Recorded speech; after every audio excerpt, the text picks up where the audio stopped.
देश के संसाधनों पर पहला अधिकार मुसलमानों का है।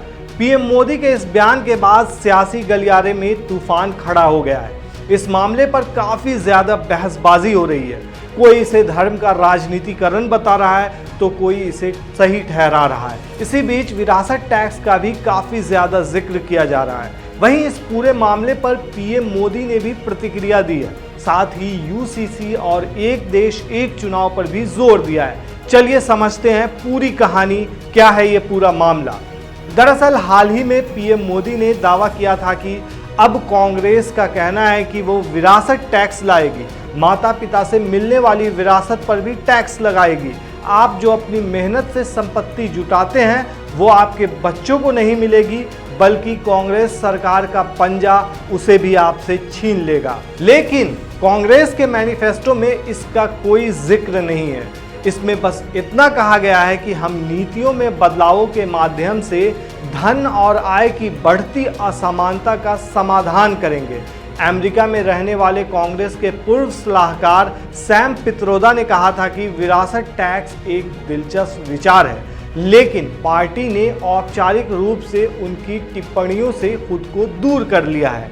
इसके अलावा प्रधानमंत्री मोदी ने दावा किया कि कांग्रेस के घोषणा पत्र में कहा गया है कि वो विवाहित हिंदू महिलाओं के मंगलसूत्र सहित निजी संपत्ति का सर्वे करेगी, जब्त करेगी और उसे एक खास वर्ग में बांट देगी। मेरी माताओं बहनों की जिंदगी में सोना सिर्फ दिखावा करने के लिए नहीं होता है, उनके स्वाभिमान से जुड़ा होता है। मंगलसूत्र उनके जीवन के सपनों से जुड़ा हुआ होता है। कांग्रेस अपने मैनिफेस्टो में उसे छीनने की बात कर रही है। हालांकि कांग्रेस के घोषणा पत्र में निजी संपत्ति जब्त करने का कहीं कोई भी जिक्र नहीं किया गया है। वहीं पीएम मोदी ने यह भी दावा किया था कि कांग्रेस के शहजादे का कहना है कि उनकी सरकार आई तो कौन कितना कमाता है, किसके पास कितना धन है, किसके पास कितने मकान हैं, उसकी जांच कराएंगे। इतना ही नहीं, वो आगे कहते हैं कि ये जो संपत्ति है उसको सरकार अपने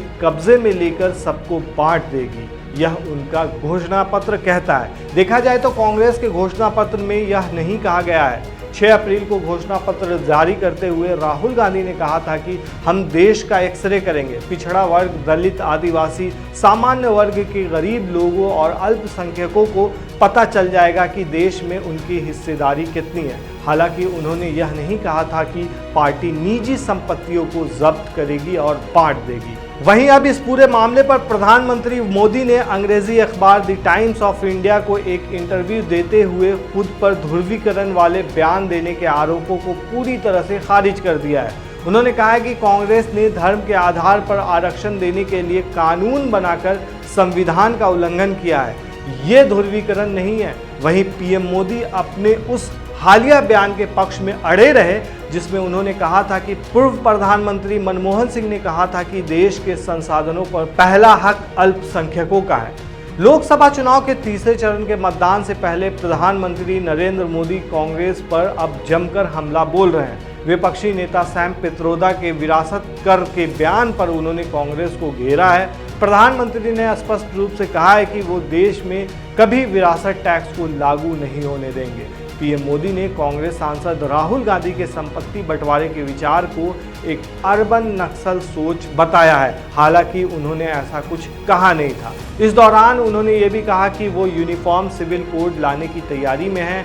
उन्होंने कहा कि अलग अलग समुदायों के लिए अलग अलग कानून समाज के लिए हानिकारक है। हम ऐसा देश नहीं चाहते जहां एक समाज संविधान की मदद से विकास कर रहा है और दूसरा समाज तुष्टीकरण के कारण पहले के ही समय में अटका हुआ है। हम यूसीसी को हकीकत बनाने के लिए जो भी होगा हमारे बस में वो करेंगे। उन्होंने ये भी कहा कि वो एक देश एक चुनाव की दिशा में आगे बढ़ेंगे। वहीं पीएम मोदी ने तीसरी बार जीतकर प्रधानमंत्री बनने को लेकर विश्वास जताया है और कहा है कि वो इस बार 400 सीटों के साथ सत्ता में आएंगे ताकि विपक्षी पार्टियों की उस बुरी कोशिश को बर्बाद कर सकें जिसके तहत वो SC, ST और OBC के अधिकारों को छीनकर अपने वोट बैंक को बढ़ाना चाहती है। आपको क्या लगता है दोस्तों इस पूरे मामले पर? हमें कमेंट में ज़रूर बताएं। शुक्रिया।